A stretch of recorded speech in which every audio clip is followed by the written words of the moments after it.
Following on from some of the footage that Bling TV has been bringing you earlier on, I just want to have a quick word with one of our local councillors, Councillor Tim Beaumont. Tim? Hi, nice to see you again, Mel. You wanted to talk to me about what's been happening in the area over the last few nights. Well, first of all, I was going to ask you what your experience has been so far. Well, I live on Baggot Street, down the road there, and when I first realised that there may have been something happening, I went outside, and as soon as I opened the front door and I could taste the rubber in the air, I knew that there was something. So I walked up to Smithdown and I could see there was something burning on Smithdown.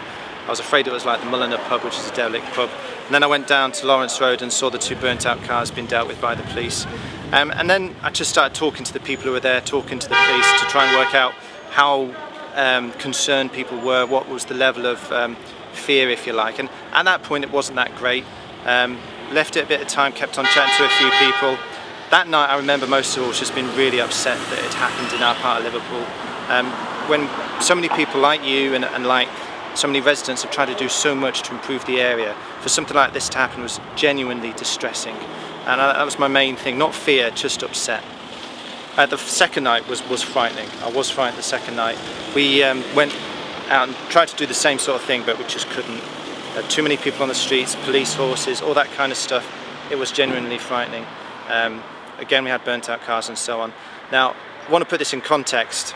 We have nowhere been as close as what's happened in London or Birmingham or Manchester, and in a lot of ways, during the daytime, we wouldn't even know there'd been any problems. But that second night was pretty scary.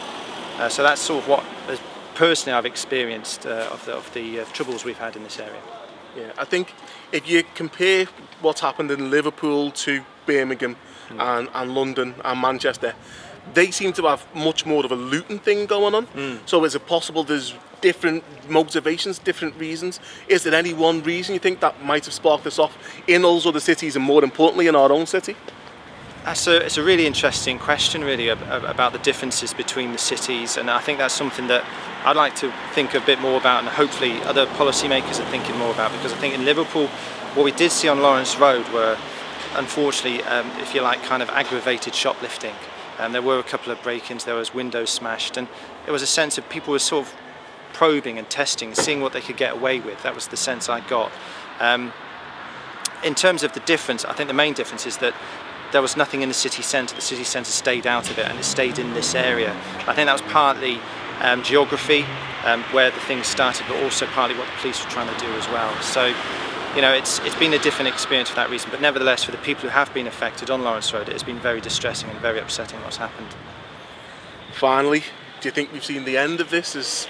Do you think this is a done deal? I'm cautiously optimistic. I think there was a sense with this set of disturbances that people were seeing what they could get away with.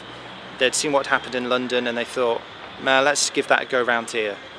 And I think they've realised that what the law enforcement has been very harsh and very swift and very thorough, and so it's like this is too much hard work to propagate. That's what I'm hoping is the message that people who have perpetrated this sort of thing are getting.